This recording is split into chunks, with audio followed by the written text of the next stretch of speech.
The next morning, John woke up early. He looked at the clock and then heard footsteps upstairs. Before the earth changes, he would have taken today off after a marathon like yesterday. He heard the shower running upstairs. He moved, and then he felt Jenny move. "I guess I get to learn what it's like to be a mom." Jenny smiled. "Good morning, lover. I love waking up with you. The day is always sunny." John laughed. "Someone is taking a shower." Just then, from a different spot, came another shower sound. John corrected, "Showers." John and Jenny both got up and moved to the bathroom. 10 minutes later, the two were drying each other and laughing. John wrapped the towel around himself and answered a knock on the door. "Just wanted to let you know, the kids are getting ready. We've all had a shower and Tony and Sally are getting shoes on everyone," April reported. "Thanks, April. We're all showered and getting clothes on now. We should be out and ready to go in 10 minutes. John smiled. "Okay, I'll tell the kids." April turned and headed for the stairs. John turned and looked at Jenny. She had shorts and a top on and was combing her hair. "Wow, how'd we get so lucky?" "So far, I like being a mom a whole lot better than I even enjoyed being a daughter." Jenny smiled at John. By shortly before 6 in the morning, the Taylor clan climbed aboard the RV. Eric and Tammy drove up with their fifth wheel and big house trailer behind them. They looked like they didn't get much sleep. John gave Tony $200 bills and told him to buy breakfast for everybody. "Going after your aunt and uncle. I'll be right back." "Don't bother, brother. We're here," Sherry advised. John turned in the direction of the voice and gave his sister and brother-in-law a big smile. "How was your visit?" His voice was muffled as he hugged his sister and shook hands with his brother-in-law. Samuel pulled John into a hug. "Thank you. I feel 100 pounds lighter. Your future daughter gave us a class." Sherry smiled. "I've had that class." John laughed, then added, "Peter built the church to help mankind build a relationship with a representative of Christ who was believed to be the Son of God. It was built on faith. It was a necessary step. My church will look like a university, building a personal relationship based on fact with every single person on earth with God. It will have the tenets of love and truth," John shared. "You are going to take everyone to see and meet God?" Samuel asked. "Well, not just me. My teachers will take a lot of people." John thought, "I have openings if you want a job." Maybe breakfast first?" Sherry was pulling Samuel with her towards the tent. John was halfway into his breakfast when John and Billy Nation sat down across from him. They had their breakfast, and it took John a minute before he remembered to make introductions. "Chief, these are two of my sons, Johnny and Tony. The rest of my crew is scattered all around you." Tony stood and shook hands with the chief and his brother. Johnny followed suit. John got a tap on his shoulder and turned to Ben.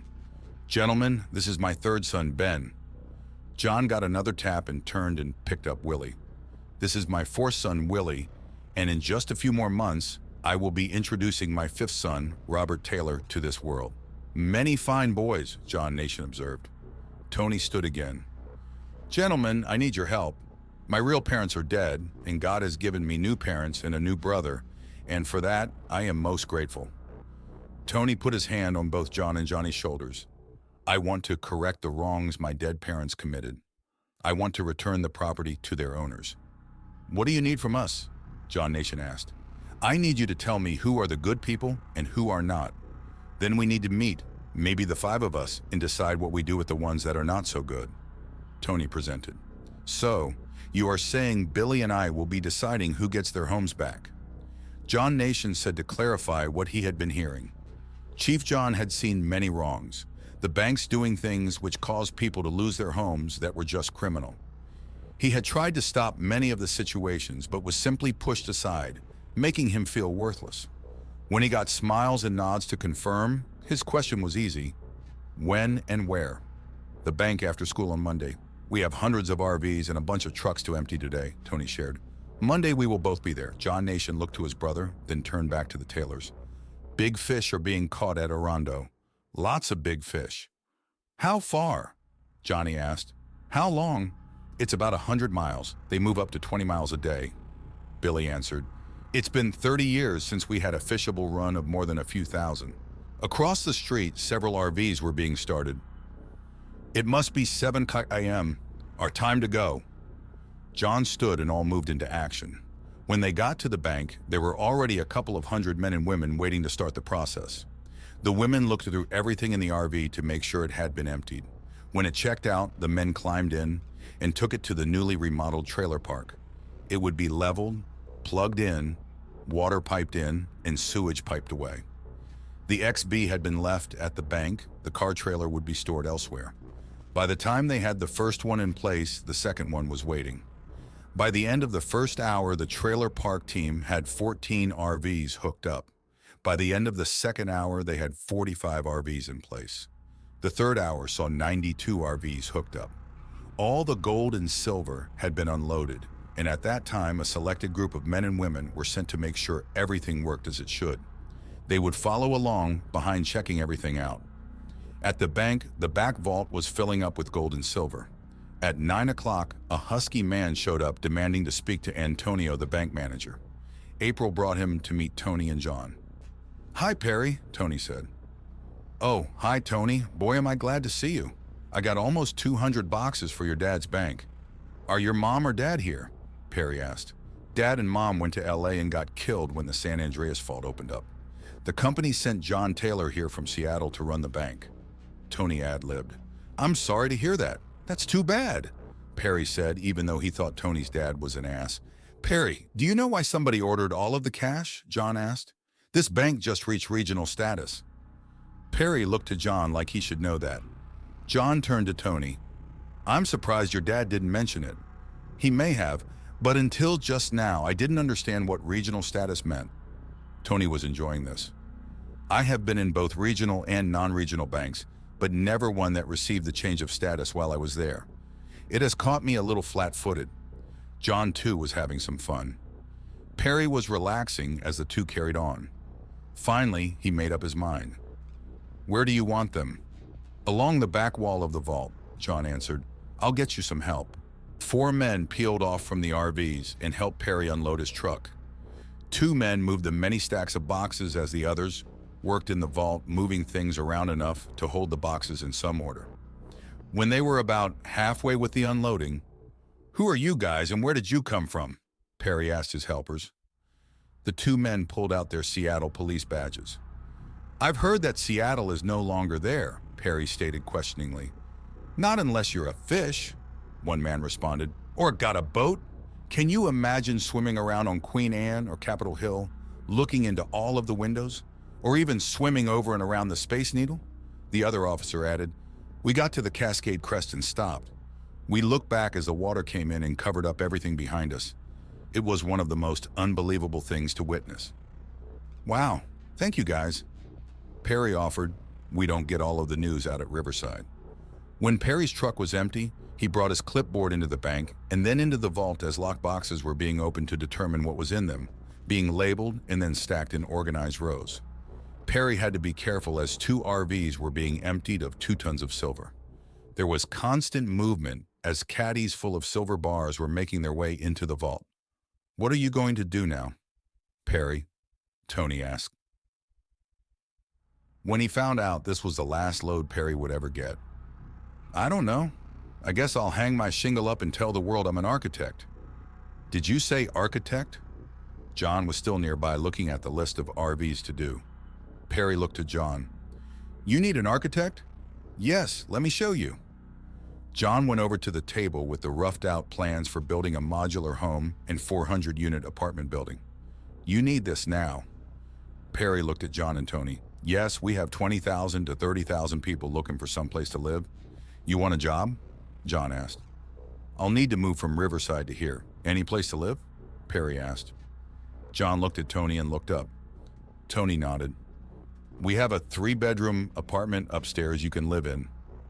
"Tony, can you take Perry upstairs and show him?" John asked. "Okay, Dad," Tony responded. "Dad?" Perry asked. "You're not with the National Bank, are you, Mr. Taylor?" "No," John shared. "What are you trying to do here then?" Perry asked.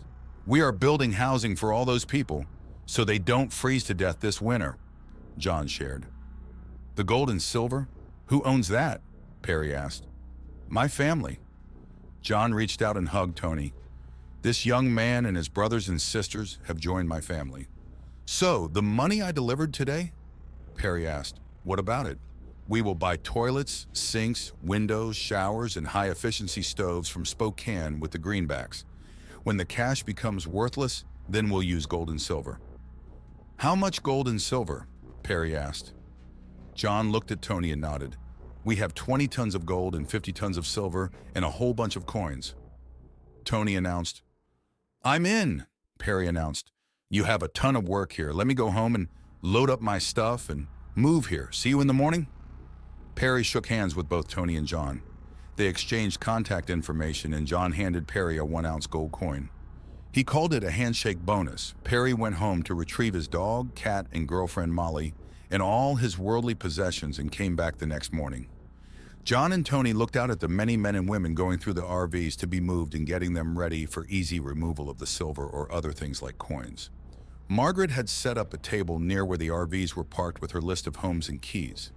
As people arrived, they would get keys and a map and then drive their RV to the location, unload their clothes and other belongings, and then bring it back for unloading of silver or gold, and then it was driven to the trailer park. Many times, 2 or more families would be placed temporarily in one residence. By 3 o'clock, the hard work of all involved was paying off, and what was left was the RVs to be assigned, and Jenny and Patty, along with more than 20 other women, had checked more than 4,000 names off the list. In total, they had found temporary housing for more than 4,000 families with a sum of over 12,000 people. Not yet a total solution, but a noteworthy accomplishment for the second day in Omak. Saturday night meetings, the Taylor family walked onto the football field. There before them were rows of chairs across the field. John opted for the bleachers down on the right side. As they moved, people rose, clapped their hands. As they reached the bottom row, John Nation came off the raised dais that covered the center portion of the north end zone. As he neared, John, Jenny, Johnny, Teresa, and Tony all stood to meet John Nation. He looked well-rested and excited. He shook hands with everybody and called them by name. He came back to John and got a surprise. Hi, Chief Nation. Lucy spoke. John Nation stuck his hand out. And who do I have the pleasure of meeting? Lucy Taylor, I'm 4. What do you want to be when you grow up? John Nation asked. A doctor. My papa healed me, and I want to heal all the children in the world like I was. Lucy smiled.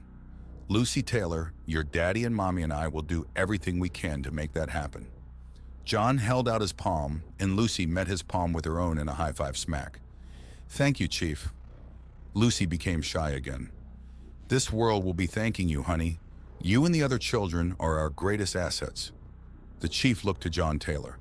Both men had tears in their eyes and big smiles on their faces. John Nation mouthed the word, wow.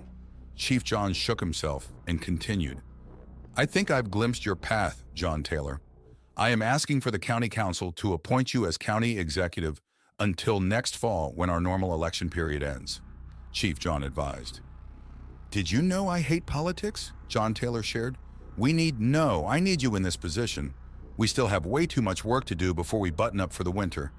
If we don't succeed, a lot of people are going to die. John Nation shared. Please consider doing this. John Taylor looked first to Jenny. She was nodding. He looked to Tony, and he too was nodding. He looked to Johnny. The Chief may have the right of it, Dad, Johnny shared. Okay. John almost whispered, more defeated than sure of what he was doing. Join me on the dais? The Chief asked. You and Jenny? Okay. John Taylor felt like he was walking to his death. The meeting started at 6 o'clock on the button. One of the county commissioners named Howie Anderson called the meeting to order. We normally pledge allegiance to the United States. The United States as we know it is gone. Any suggestions to open our meeting? The Lord's Prayer. John stood. Stand if you agree, or raise your hand. John realized there must be 10,000 people gathered for this meeting. Howie turned to John when he felt there was enough agreement. You are a minister? Do you feel comfortable leading the Lord's Prayer? Howie backed away as John nodded, then approached the microphone. John led the group in the Lord's Prayer. Our Father who art in heaven, Hallowed be thy name, thy kingdom come, thy will be done on earth as it is in heaven. Give us this day our daily bread, and forgive us our trespasses, as we forgive those who trespass against us. And lead us not into temptation, but deliver us from evil. For thine is the kingdom, the power, and the glory, forever and ever. When it was over, he asked, I want to take a few minutes and lead you to a special place. We will only be there for a short time, I promise. We have much to talk about already, but this is important. Take a deep breath. They were there, stretched out over a mile on the face of God. The thousands that had the training from Seattle were spread out and were introducing God to their new neighbors. John asked the chief for a minute. Chief, I want to cash in all the obligations you may feel you owe me or will ever owe me. What do you want of me? John Nation asked. He was frowning because he felt the sting of obligation. With a request like that, no matter what, he was going to have to agree. This man had saved his son, and maybe, just maybe, he would save his community also. I want you to sit down and ask God about your mother and your wife. Find out the truth from God, John directed. And this is important to you? John Nation asked. Why? You have become a friend.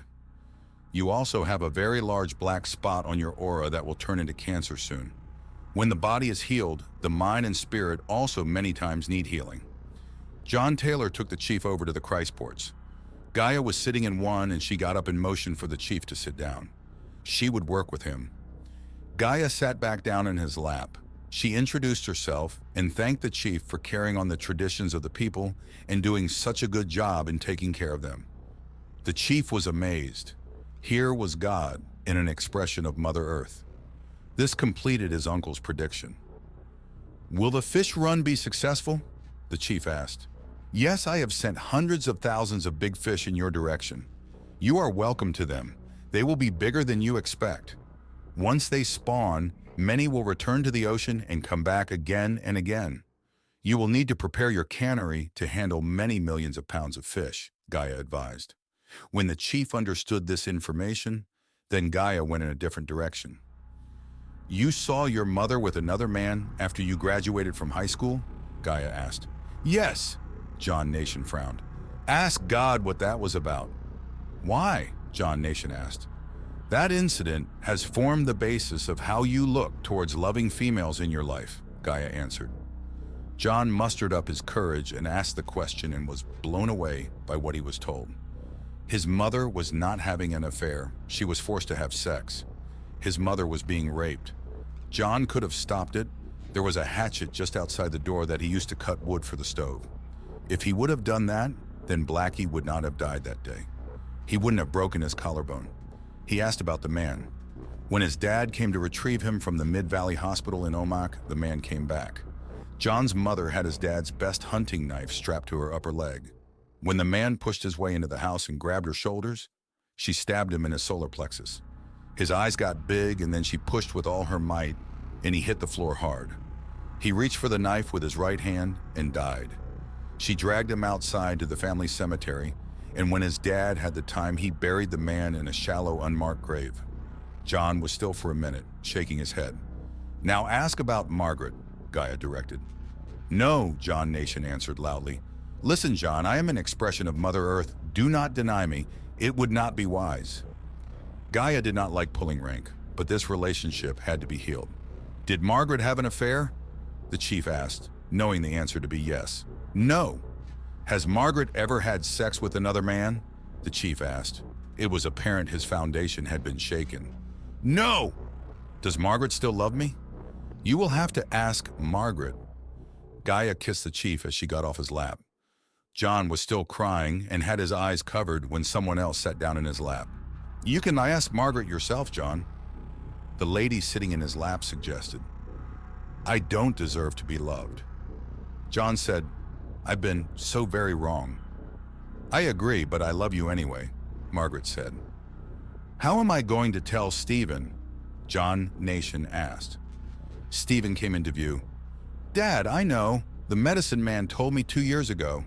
He made me promise not to tell you until after he returned to spirit. Stephen had been standing, so his mom hid him from his dad's view. How are you guys doing? John Taylor asked. My life just made a big U-turn. John Nation tried to smile, but failed. John, that black mass you had, it is more than half gone. You've got some more work to do, but you are making good progress. John Taylor advised, shall we go have a meeting? John Nation opened his eyes. He was back on the dais. He shook himself and moved to take the position in front of the microphone. John looked at his watch and realized they'd been gone an hour. He tried 3 times to get everyone's attention with, ladies and gentlemen, residents of Okanagan, would you like to have White Eagle start our next meeting with his prayers? There was no question. The noise level rose in agreement. At our next meeting, we will start 1 hour earlier at 5 p.m. There was laughter throughout. Back to our agenda. The first item, fish are on the way. We have planned for 50,000 fish weighing about 20 pounds each. I just heard from Mother Earth that we are going to have twice the fish, and they are going to weigh more than we are prepared for. We have maybe a week. I want the fish committee to plan on meeting Monday morning at 8 o'clock. The chief took a deep breath as the crowd applauded. The second item, the county needs someone to get it going. It has completely stopped functioning. John Nations looked the crowd over for a moment. I propose for the county executive position to be filled by John Taylor, also known as White Eagle. The seated people stood as one, and the shouts of agreement echoed off the nearby hills. John Nation looked to the seated county council. He gave them a challenging look until 6 other members stood and joined the clapping. John Nation was on the council. That made 7 votes, and he needed a 2/3 majority of the 12 members. And then he saw Rosalie. Rosalie had trouble walking and needed 2 people to get her up and down the steps of the dais. Rosalie was laughing and clapping and nodding her head. Do I have a second? John smiled as Rosalie raised her hand to the sky and shouted over the noise, I do, Chief. I'll second it. John held up his hands for quiet, and the crowd complied. Discussion? After a minute of silence, I would like a vote on the motion. All in favor? John counted only 8 hands, and then remembered and raised his hand. The council's secretary announced, Motion of John Taylor as temporary county executive is passed with 9 votes for and 3 against. Thank you. I hand this meeting over to you, John Taylor. John Nation waited until John Taylor stood in front of the microphone and handed him the agenda. He then took his seat with the other council members. John Taylor looked at the agenda. He almost laughed as he saw the next item was Treasurer's Report. He had given hundreds of Treasurer's Reports, and this was going to be his first to hear from someone else. Thank you for your acceptance of me. John waited for the applause to quiet down a bit. Let's hear the Treasurer's Report. John watched as a Rufus Jones stood. The microphone is all yours, sir. John said and saw a surprised Rufus stand up and move carefully to the microphone. Rufus held out his hand to John. I look forward to working with you, sir. Thank you, Mr. Jones. I am an accountant, and this will be the first Treasurer's Report that I have heard that I have not given in my life. Rufus smiled and a few chuckles were heard. Mr. Jones looked out over the crowd and decided to get to it. My respected council members, executive, and citizens of Okanagan County, I welcome the new residents to the area. I'm afraid to report we are bankrupt. At the beginning of September, we received our annual share of sales taxes from the state of Washington, and with our first half of this year's property taxes, we have just over 18 million spread out in 5 major banks. They are all closed, and our numerous inquiries have resulted in no information and no return phone calls. The checks we have processed for the city's share have not cleared. The audience reflected their anger by shouting suggestions to fix the problem. When the noise died down, Rufus continued. During 1971, when the White House took us off the gold standard, this council authorized the purchase of 1 ton of gold.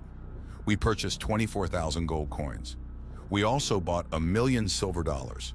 It is locked up in the BA Bank. The negative sounds coming from the crowd turned to positive as they heard the good news. Mr. Jones, what do you recommend we do, sir? Chief John asked. We rob a bank, Rufus said, and then waited for all to settle a bit. Without national or state governments, we are the authority. We saw this day as a possibility. We even have 40-year-old policies and procedures. Procedure number 1 states the executive can ask the county council to take possession of all vacated buildings and land within the county. This includes banks, businesses, storage facilities, canning, manufacturing, and all other commercial and private property that appear to be without a viable owner alive. This measure has to have a unanimous vote for passage by the council and be done during a time of emergency. "How many vacant houses are in the county?" John Taylor asked. A voice in the audience shouted out, "I know!" A woman stood up, waving her hand in the air. John Nation stood and moved to the microphone. "Margaret Nation, could you join us up here and share that information, please?" John Nation took a deep breath. "John Taylor healed my relationship with my wife. Tomorrow afternoon, we say our marriage vows again in front of God and you. We will be serving cake, ice cream, and non-alcoholic beverages after the ceremony. Everyone in the county is invited." Margaret reached the dais as the crowd clapped their approval. "You're on, Margaret," John Nation shared. Before standing before the mic, Margaret gave her husband a hug and a kiss. She whispered, "Thank you, Johnny. Council, executive, people of Okanogan County, we have over 1,500 abandoned residences throughout the county with no owners. Because of the droughts we have had over the last few years, many did not have a viable source of water. They could not sell, so they just left. I believe this has changed. Our area is hundreds of feet lower because of the earth changes, and that has resulted in the artesian well that is feeding the dry river and dry lake. The dry lake is now nearly full. It is very likely we can house an additional close to 10,000 people on a temporary, if not long-term basis in those homes. Thank you." Margaret turned to leave the dais, and the chief caught her arm and suggested she join him. "Citizens of Okanogan County, do you agree with me that this is an emergency?" John Taylor asked. Everyone was making noise and nodding, the council included. "County Council, I purpose the county takes possession of all vacated buildings and property within the county. This includes all commercial and private property that appears to be without a viable owner alive.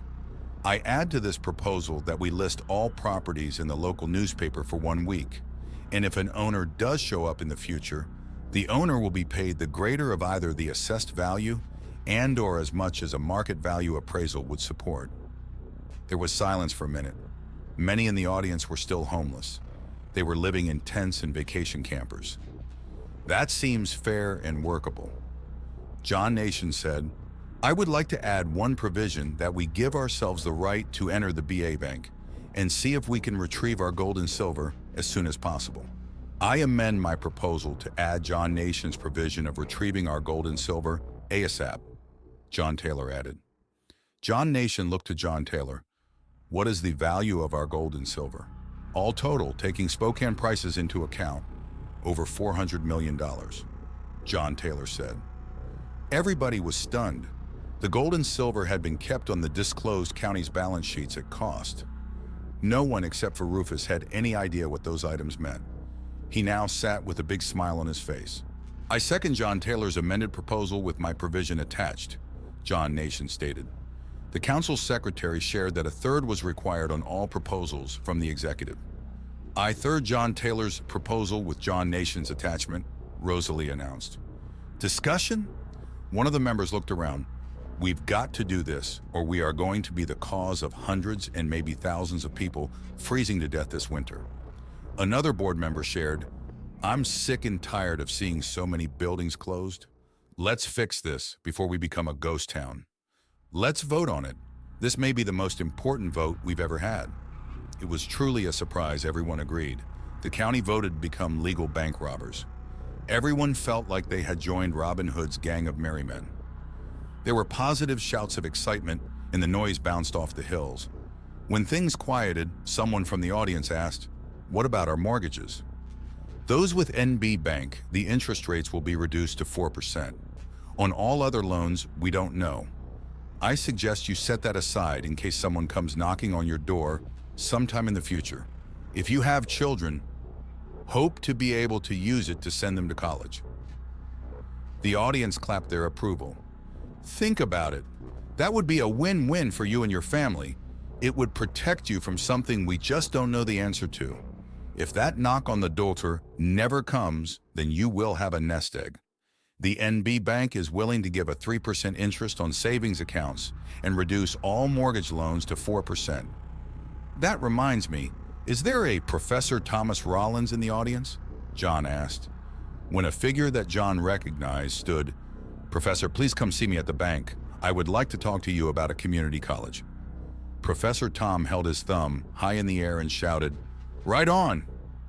John continued after the audience quieted a bit. "If you have a master's degree or above, please come see me at the bank. We will be making a list and we'll put this together." The audience again demonstrated their approval by applause. Rufus stood and suggested this. "John, on the mortgages, what if we give these closed banks and mortgage companies and any other debts like student loans 2 years for them to show their ugly head, or for the obligations to be wiped out?" Everyone in the audience and then the board stood up for that idea. When John got control again, "Motion?" Rufus made the motion. "To forgive all debts if the holder of the debt does not make their presence known within 2 years of today." Discussion? For a moment, all was quiet. "Let's vote," John suggested. Again, the vote was unanimous, and the audience screamed and applauded their approval. John looked to the secretary. "Are we okay without a second?" "Everyone here agrees. I'll second that motion," the secretary nodded. As the noise slowly reduced, John thought, "Hallelujah, the American public standing up and pushing the banksters back into the little hole that they crawled out of." John looked around at the smiling faces on the dais. 2 items left on the agenda. John Taylor looked around. We want to get everyone back to work. We have a grant available to the county of $20 million for sidewalks. We have a project to build 1,000 small homes for $150 million. We hope to have half finished by Christmas. We also have 10 apartment buildings that will house 4,000 families. We hope to have the first one done by Christmas. I am talking about over $450 million of investment. The audience and even the council stood and clapped their approval. One of the quiet members of the council, named Bob, said, "I propose we accept the grant specifically to put in sidewalks. I also add the county is to assist in every way to shorten the process so these projects can be started immediately." "I second that motion," Rosalie announced. It passed in total. Both Johns were pleased. They had a green light to start. Last item on the agenda. John realized he had completed the chief's list and added this one. "We have an opportunity to make what we do have more valuable. Everyone has seen the loss of purchasing power that our money has. In the 18th century, a penny was a day's wages. When I was a small boy, my father belonged to the AFL-CIO union. The Little Union Green Book contracted a $1 per hour base pay for their union employees. I am proposing we drop a 0 off our pricing and wages within the county." John held up a silver dollar. "I am proposing this silver dollar will become our new standard for a day's wages. It will be worth $20. A month's wages will look like a 1-ounce gold coin." John held up a gold eagle. "It will be worth $500 under the new pricing within this county. It will have an exchange rate of 25 ounces of silver." Tony was the first to stand and start clapping. The kids all started raising their voices, and slowly it moved across the audience. It would take some time for everyone to buy into this change. A man stood. "So what you are saying is when I work, I will get $20 a day or $100? For a week's wages?" "That is correct. That $100 will buy things that have also had a 0 dropped off the pricing," John shared. "That doesn't seem fair." "We will be getting paid less," the man said. "Technically, yes, but your money will have 10 times the value. Before the earth changes, how many people made 1,000 per week or more? Raise your hands, please." About a fifth of the crowd raised their hands. "Did you see the whole 1,000, or did you see 600 or 700? Less?" John asked. Another woman in the audience shared, "With healthcare and retirement, I was lucky to see half." There was a lot of agreement from many others voicing their opinions. In 1950, my dad made about $10 a day with a union contract. There was not enough to put the kids through college, but it paid the mortgage, it bought the shoes and food, and Mom did not have to work. John added some more. In 1970, how many of you were able to take your girl to the movies and buy you and her a meal at the fast food place and spend less than $5 for the evening? That six-pack of beer that costs you $6 or $7 now will cost you 60 or 70 cents. Those groceries that cost $100 will now cost you 10. If you pay rent, that grand in rent is now $100. You used to pay your son $5 to mow the lawn. Now he can buy as much with 50 cents. The man in the audience who was concerned about fare spoke. I understand now. The beer did it. Everyone laughed. I see what you are wanting to do. Greenbacks have less value than monopoly money. John, what is going to happen in Spokane? Gold will continue to rise to 10 or 20 grand an ounce. What we are seeing is the greenback becoming worthless. You are right about monopoly money having more value. Spokane's economy will crash and the city will just simply stop.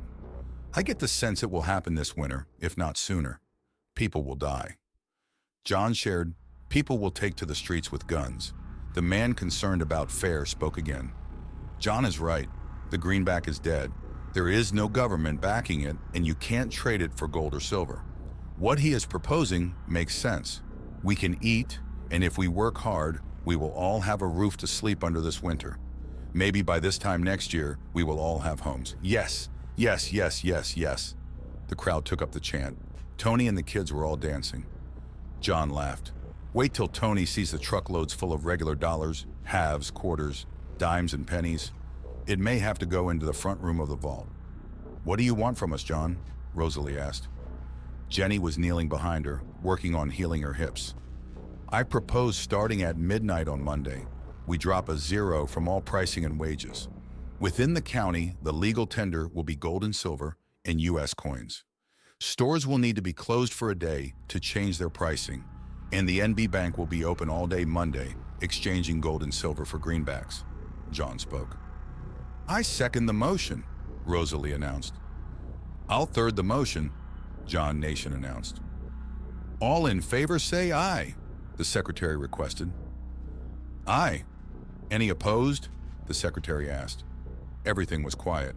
Motion passes unanimously. The secretary announced. John, what do I do with the food tent? The chief asked. I would like to keep it open. If they pay in greenbacks, you already have that price. If they pay in silver or coin, drop a zero if you want. You might put up a notice that pricing will change Monday morning. Hell, everybody's going to be at the wedding tomorrow. John laughed. Any other business? John looked around, and when he saw no one stir, I announced this meeting closed. God bless you all. We are going to be fine. I wouldn't want to be anywhere else. I choose to be here with you. Thank you. John got one more loud applause. He looked at his watch and saw that it was 9:00 p.m. He thought, we did good. Rosalie stood and jumped for joy. She could walk easily again. She turned and hugged Jenny. A small woman came up to the dais. People were nodding to her and acknowledging her.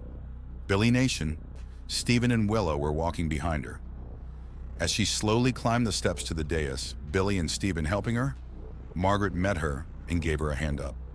After Stephen visited his mother several times, she had decided to have lunch at the senior home where John had forced his mother to live. Stephen hadn't remembered meeting his grandmother. Stephen had received more information when the medicine man saw the healing. So he understood what had caused the rift between his dad and grandmother. The medicine man saw the chief's healing shortly after he, the medicine man, became one with spirit. Around the time of the birth of the white buffalo and the white eagle walking with men. When Maiden Nation stood before her son, she declared, I want to come home. Can you give us a day to make a room ready for you? John asked his mother. I'll sleep on the couch. I'll help you make the room ready. Maiden Nation announced. Forgive me, Mom. I should have killed the man. Instead, I ran and covered up my guilt with anger. John Nation hugged his mom. I passed out for a while. I held my own until he knocked me out.